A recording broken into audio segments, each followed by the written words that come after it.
জুলাই শহীদদের স্বপ্ন বাস্তবায়ন করা সংসদের পবিত্র দায়িত্ব বলে মন্তব্য করেছেন ভারপ্রাপ্ত রাষ্ট্রপতি হাফিজ উদ্দিন আহমদ। জুলাই গণঅভ্যুত্থান দিবস উপলক্ষে জাতীয় সংসদ সচিবালয়ে আয়োজিত রচনা ও চিত্রাঙ্কন প্রতিযোগিতার পুরস্কার বিতরণী অনুষ্ঠানে তিনি এই কথা বলেন।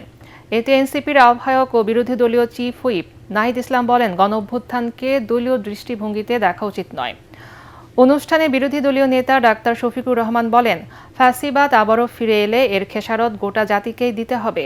এ সময় জুলাইয়ের কৃতিত্ব নিয়ে কাড়াকাড়ি না করে ফ্যাসিবাদের বিরুদ্ধে ঐক্য ধরে রাখতে সবার প্রতি আহ্বান জানান স্বরাষ্ট্রমন্ত্রী সালাউদ্দিন আহমদ। সভায় ভারপ্রাপ্ত স্পিকার কায়সার কামাল রাজনৈতিক দলগুলোকে সহনশীল হওয়ার পরামর্শ দেন।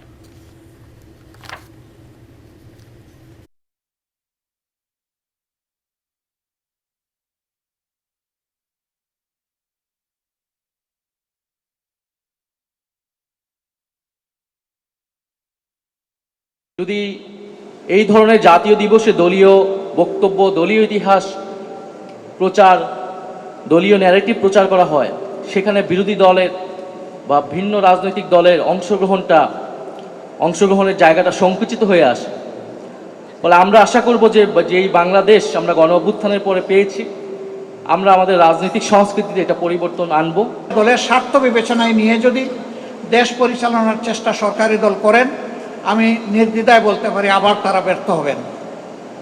এবং এর খেসারত শুধু সরকারি দল দিবে না, এর খেসারত গোটা জাতিকে দিতে হবে।